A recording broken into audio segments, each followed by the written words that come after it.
Today I am going to discuss the changing organizational structure of IGNOU with the changing societal and organizational needs and along with the time. What was the structure initially when Indira Gandhi University was established in the year 1985? It is a new institution. When it was established, what type of structure it had? How the structure had undergone changes or evolved during the years along with the growing needs of the institution, growing demands of the society and with the time. That is what I am going to examine it.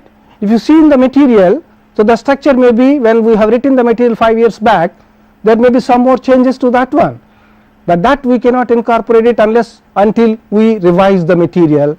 But I thought that the students of PGDDE should be aware of the latest additions to the structure or the deletion to the structure and why these are incorporated, what made them to incorporate to undertake the changes in the structure. These are the important aspects which I am going to discuss in today's class. By the by, what is the structure you are looking at? You know, you can understand easily the structure means what? Putting a interrelated parts in a particular form so that to give a shape, isn't it? Take the human body itself. Every human being will have a structure. What is that?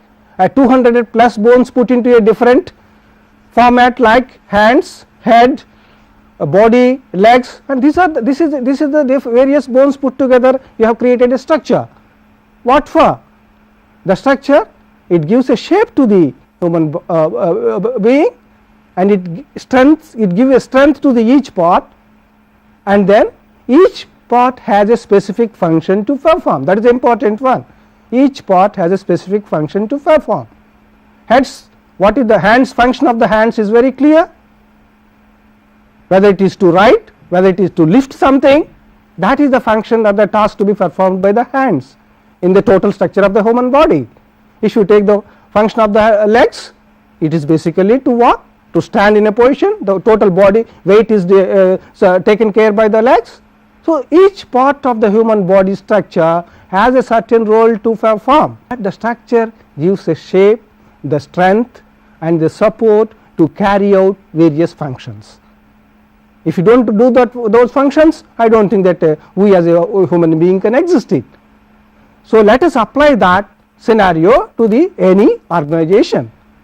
What is an organization? It's not if you collect a few people put together, you can call that an organization. I don't think so.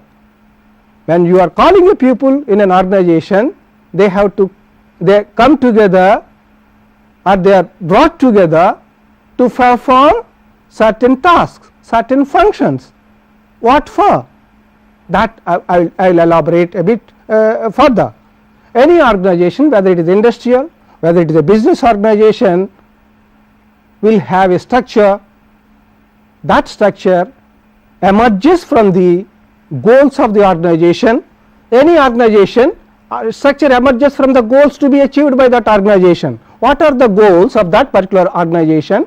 So basically, depending on the goal, which is bifurcated or brought down into a specific achievable objectives. From that objectives, the activities, various tasks to be performed by various units or individuals. The goals, from goals it is the objective specific, from objectives it is the activities, from activities to the functions. That is how the order of the thing. Otherwise, you say that organization goal is something. If you put it as a goal, how you are going to perform that one, how you are going to achieve that one.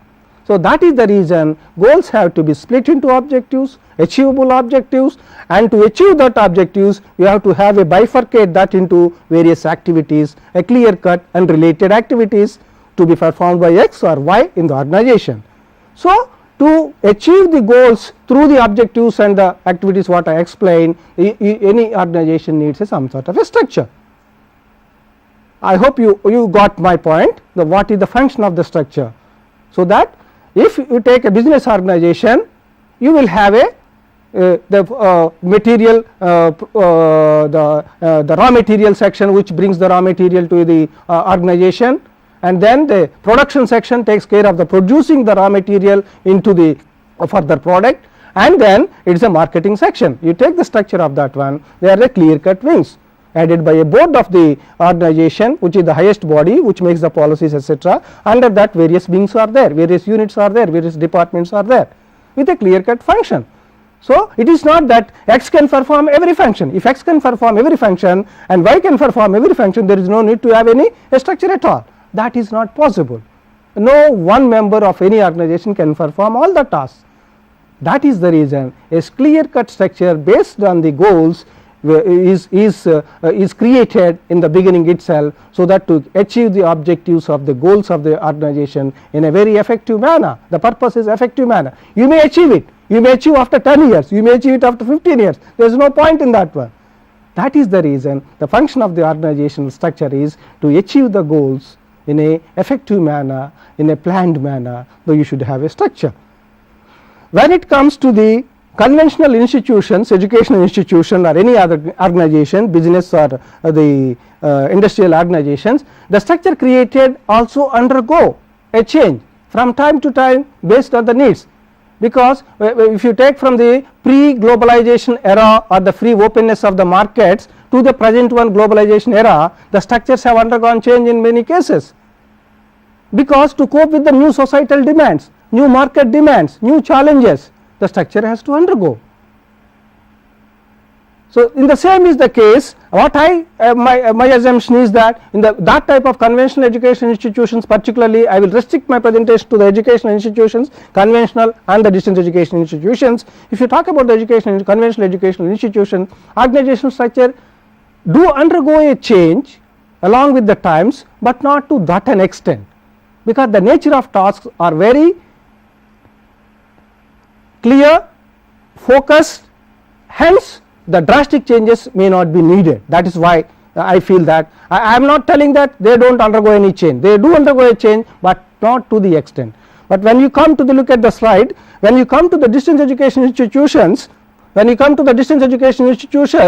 particularly with its dynamic culture, it has to be dynamic to carry out the multifarious activities within the institution, and it is a flexible character. It is flexible in terms of philosophy, it is flexible in terms of the facilities giving to the student, in terms of courses offered, and it is a complex nature. When I said it is a complex nature of the distance education institutions or open universities, unlike the conventional educational institutions, because of its complex nature is not only because of its flexibility or openness of the institution, distance education institution.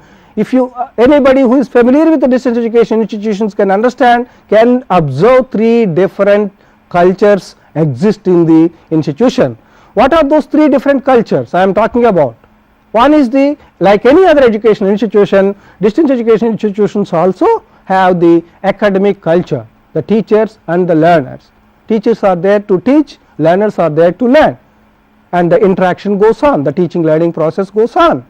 That is what we call the academic culture in any educational institution, so do with the distance education institution. The second culture you can observe in this one is a industrial form of culture. Why I use the word industrial? Some of the colleagues, educationists and the distance educations may not agree with this industrialized form of education or the industrial feature of the distance education institution. That is a different issue, but one has to accept it. The large scale operations the distance education institution carries out. What are the large scale operations it carries out?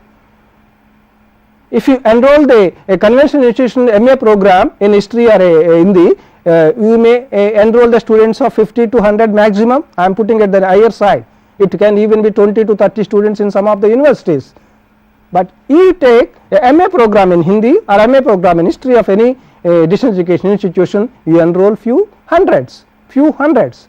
If you take the much program with a market oriented demand or the job oriented nature of the programs like MBA or MCA, at least Indira Gandhi National Open University has a few thousands of students.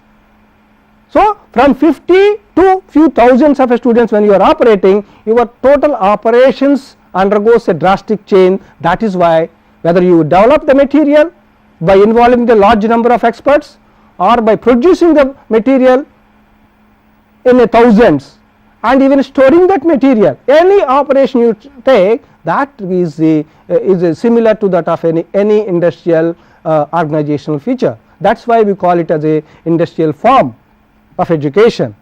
Anything, the division of labor, the other aspect is the division of, when I said it is industrial form, it is not only in terms of operation, number of operations, it is in terms of the division of labor, which is unobservable in case of the conventional institution, educational institution. What is that one? What is the division of labor? The academic is supposed to develop the program,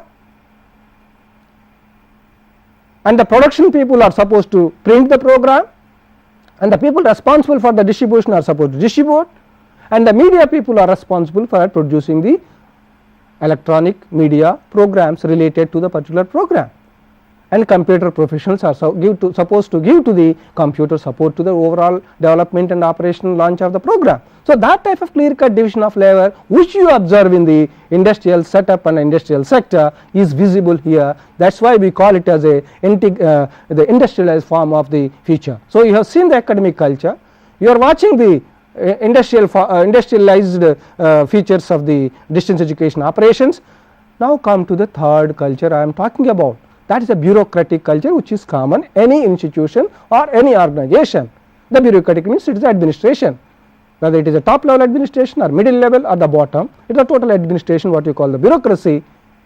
That is quite familiar with any other institution. Here it is more, because the conventional institution, it is the head of the institution or a principal who is the responsible. If it is a distance education institution or open university, it is the vice chancellor.